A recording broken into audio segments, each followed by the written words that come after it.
go, make my body go, make our bodies higher and higher. Salve, salve galera do oitavo ano C, começando mais uma aula gravada direto aqui do Meet. E hoje nós vamos trabalhar aqui o livro 3, Filosofia, tá? A página 5, um olhar sobre o corpo. Continuando aí o nosso tema.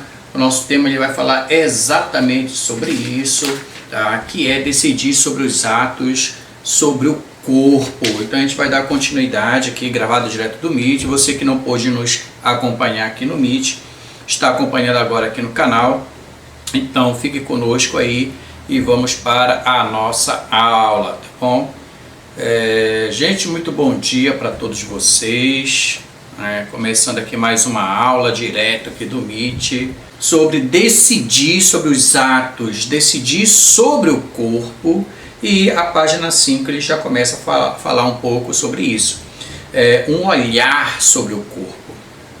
Como assim, professor, um olhar sobre o corpo, né? A gente vai discutir um pouco sobre o olhar do filósofo e a gente vai falar um pouco do René Descartes e a gente vai falar um pouco do funcionamento do corpo. E a gente tem que entender que o René Descartes ele é um filósofo que está sobre a influência de um período, como nós falamos na história também, o homem ele é fruto do seu tempo e o Descartes ele é fruto do período ali do final do século XVII para o início do século XVIII. Inclusive muito do pensamento do Descartes, que ainda é do século XVII, que é um iluminista de certa forma, vai influenciar muito o que nós vamos ver lá no século XVIII, que a gente vai ver daqui a pouco.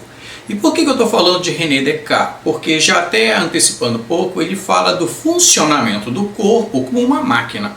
E aí, como filosofia, a gente vai decidir, a gente vai falar um pouco sobre isso, se realmente funciona dessa forma, tá bom? Então, quando a gente fala assim, um olhar sobre o corpo, a gente tem que entender que o nosso corpo, biologicamente falando, ele é formado por milhões de células, na verdade, né? E muitas dessas células que constituem o nosso corpo, elas têm substâncias que são substâncias também encontradas em outros elementos da própria natureza. Seja planta, seja em rochas, né? No mar, na chuva, no vento, em todos os elementos da natureza, é possível encontrar elementos que também estão no nosso corpo, né? Então, o corpo ele constitui a nossa porção visível, é o que a gente consegue visualizar, tá? Por meio do qual outros nos percebem também, conhecem e nos reconhecem. Então, a parte física, que é o corpo, ele é fundamental para o relacionamento com o outro, o relacionamento com as coisas também, né? A questão é que a gente não é formado apenas físico, né? Na verdade, ele não é formado apenas por órgãos, também nós temos sentimentos. E hoje já se sabe que esses órgãos, ou o nosso próprio corpo, ele reage aos sentimentos.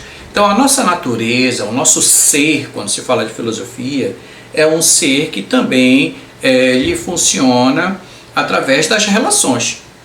E essas relações, elas se dão através de sentimentos. Então, como eu falei no segundo parágrafo da página 5 de vocês, o nosso corpo exerce funções vitais, como respirar ou digerir alimentos. Então, existem funcionamentos do nosso corpo que a gente parece que nem percebe que ele funciona sozinho. Respirar, digerir, o sistema digestivo ele funciona sozinho, o coração, a circulação sanguínea, tudo isso ele funciona de uma forma que você nem percebe, ele é natural, você não está pensando em respirar. Inclusive quando você começa a pensar em respirar, a respiração sai até do ritmo. Quando você começa a pensar na digestão, a digestão sai até do ritmo. Você tenta controlar, ou aparentemente você tenta controlar a parte do cérebro, quando você toma consciência de que você está respirando, e aí você começa a tentar sentir a respiração, você até sai do ritmo, como eu falei para vocês, o próprio corpo sente que você saiu do ritmo. É tão natural que a gente nem percebe que a gente está respirando, e é fundamental para a nossa sobrevivência, que a gente tem os nossos sistemas digestivos ali fazendo funcionamento para dar energia para o nosso corpo. Então, existem recursos, né, no nosso corpo que eles funcionam de uma forma natural, que a gente quase não percebe. Mas alguns pensadores vão ver isso como um funcionamento de uma máquina, que não é bem assim como a gente vai ver daqui a pouquinho, né? Isso já foi muito questionado. Ao mesmo tempo que você tem então esse funcionamento do teu corpo, às vezes você pode tentar camuflar, e você pode tentar camuflar. Daí vem um olhar sobre o corpo, porque nós somos dotados de sentimentos.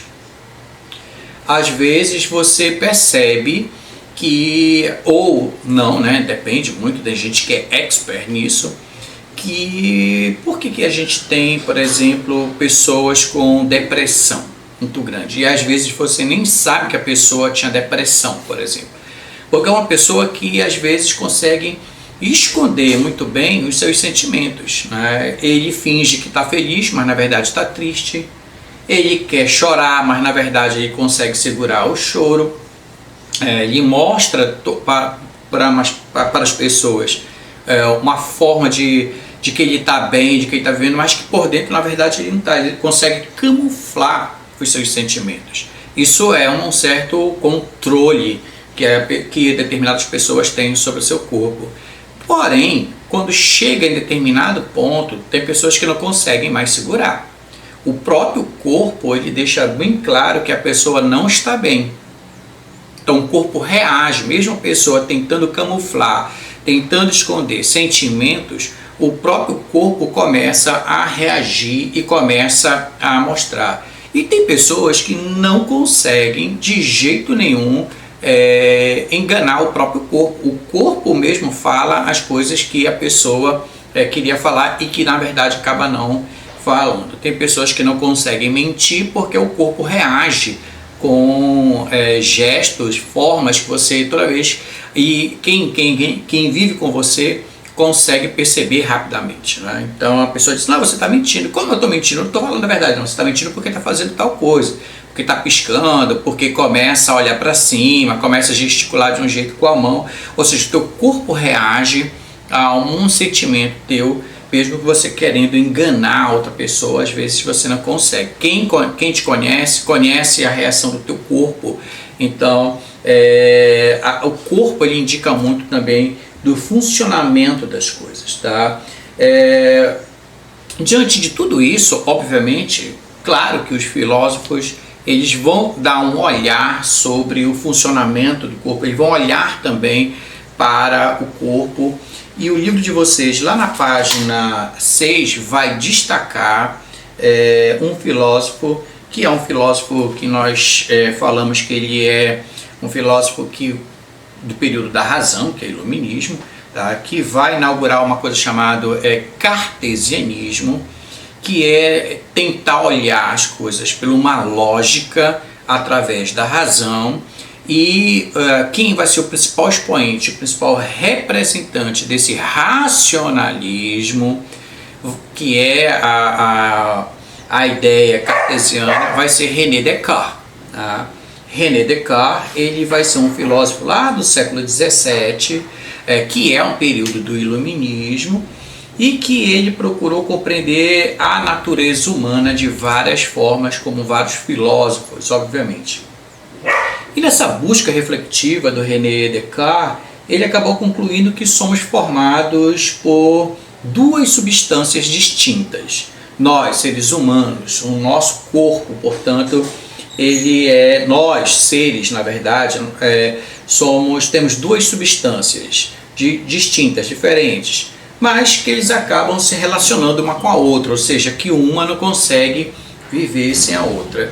E cuidado com isso na prova, tá? Que substâncias distintas são essas que René Descartes ele acaba mostrando aí nos seus trabalhos, ou no seu pensar sobre o corpo, sobre o homem, sobre o ser, né, humano. Um vai ser a consciência, tá? Ele vai dizer que a consciência ou a alma se confundem, tá? É bem claro isso.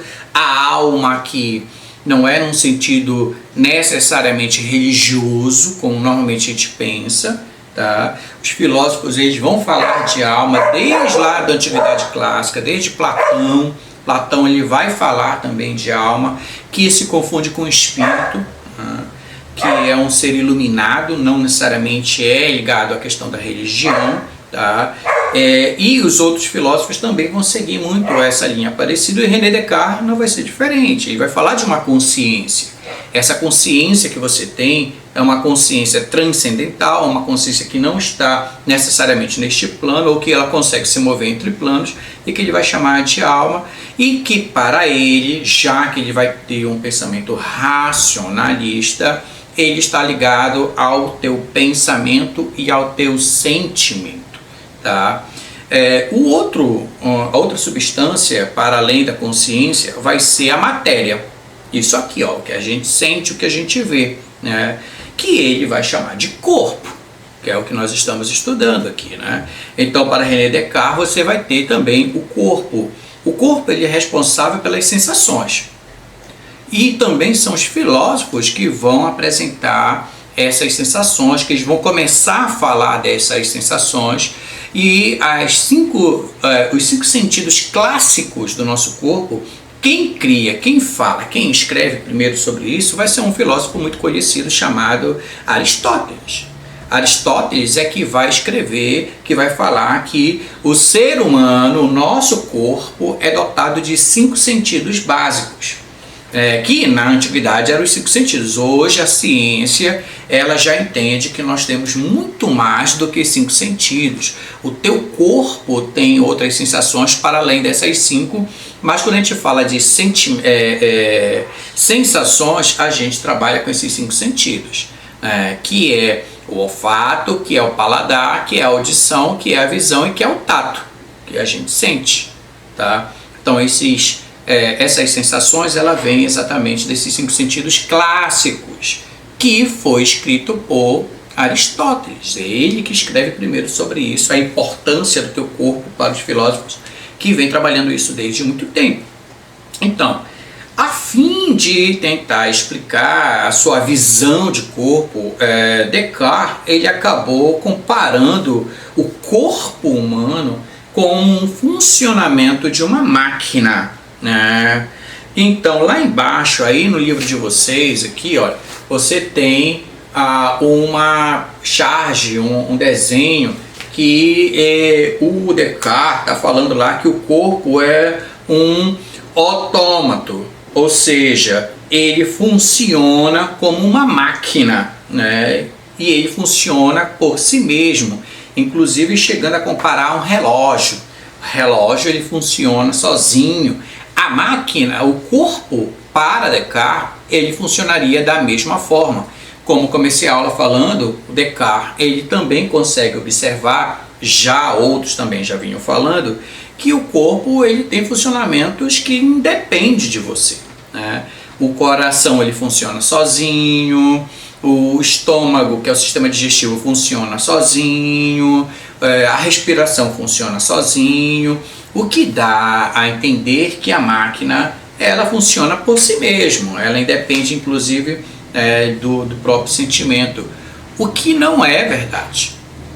O teu coração, o sistema digestivo, o teu sistema respiratório, devido da forma que você está, como você está se sentindo em determinado momento, ele começa também a desregular. Ele também funciona, começa a funcionar de forma desregulada.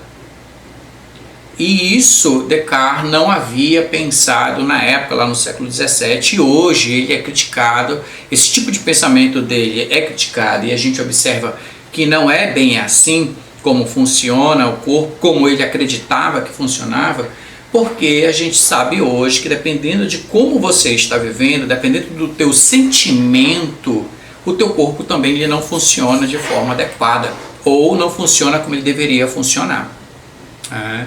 Então, por exemplo, nós estamos vivendo um momento que é um momento que houve um desequilíbrio muito grande de várias sensações hoje, que é esse momento de pandemia, né?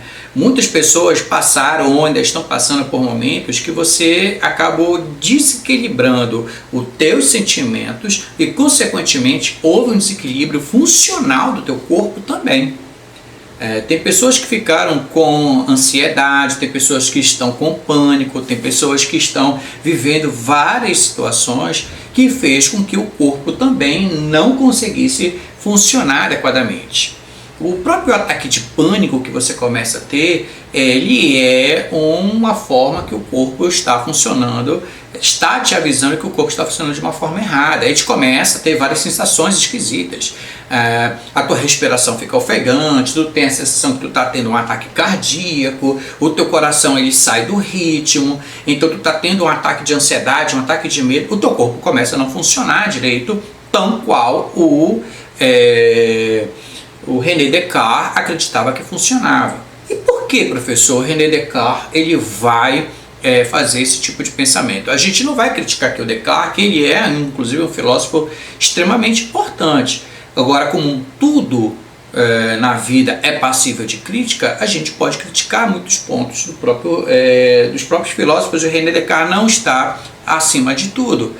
Ele, como falei para vocês, é um homem do seu tempo, e o homem do seu tempo ali, como ele vivia naquela época, era um momento que se falava muito de liberdade, esse corpo então funcionando de uma forma livre, mas também ele influenciou muito, e que já é um homem do final do século XVII para o início do século XVIII, e nós vamos ter então, nessa virada do XVII para o XVIII, uma visão científico-industrial muito grande. Devido ao desenvolvimento da ciência e devido ao desenvolvimento da indústria, nós vamos chegar num momento histórico que nós chamamos de Revolução Industrial.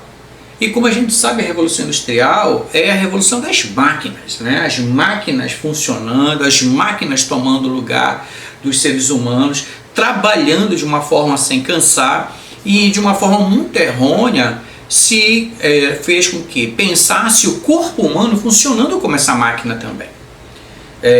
A máquina ela não vai ter exaustão, e mesmo assim a máquina ela chega no momento que ela pode não ter mais como funcionar, mas você conserta e ela começa a funcionar. O corpo humano ele também vai ter um desgaste muito mais rápido do que a própria máquina. Então, por exemplo, lá na página 6, que é o olhar do filósofo, lá no terceiro parágrafo, ele vai dizer: Descartes viveu um período de grande desenvolvimento científico e tecnológico. Esse contexto se ampliou até o século seguinte, culminando com a Revolução Industrial. Nos ajuda a entender a opção do filósofo pela máquina para representar o corpo e o seu funcionamento. Porém, e aí é ponto de prova, tá, meus queridos? Na atualidade, muitos discordam dessa comparação, como eu estava falando agora há pouco. A razão é que afirmam que o corpo tem sensações e que ele se relaciona muito diretamente com as nossas emoções e nossos pensamentos, aspectos que não existem nas máquinas e por isso não afetam o funcionamento delas. Por outro lado, critica-se o fato de que, além de ser compreendido como máquina, o corpo das pessoas também passou a ser tratado e explorado dessa forma.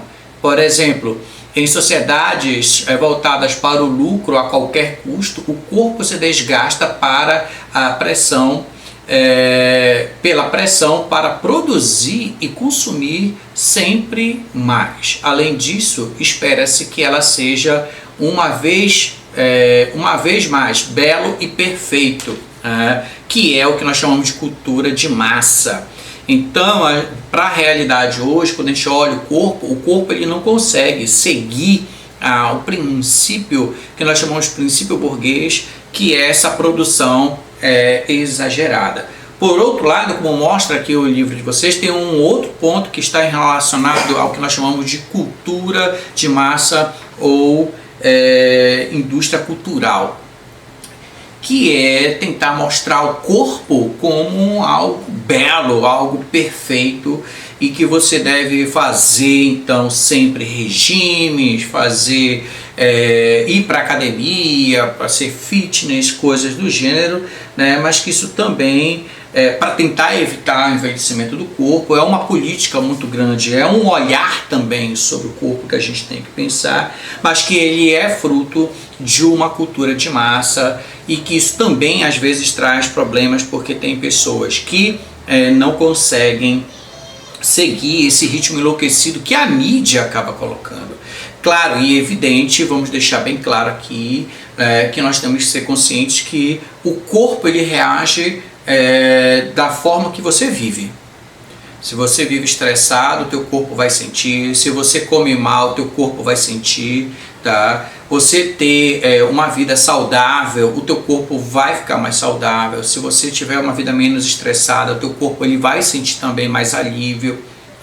Isso é uma realidade, isso já está mostrado. O que a gente não pode é entrar na política da mídia, né? Que você pode ser saudável sem comprar shakes, sem comprar tudo aquilo que fala na televisão. Você pode ter uma boa alimentação, você pode comer carne, você pode comer peixe, desde que seja uma forma regrada, né? Vou virar vegano e assim eu serei saudável. O teu corpo também vai reagir a isso, né? Claro que aí já é uma filosofia própria de cada um. Se você não precisa estar numa academia caríssima, você pode fazer caminhadas, você pode, né, se alongar, e o teu corpo também vai reagir.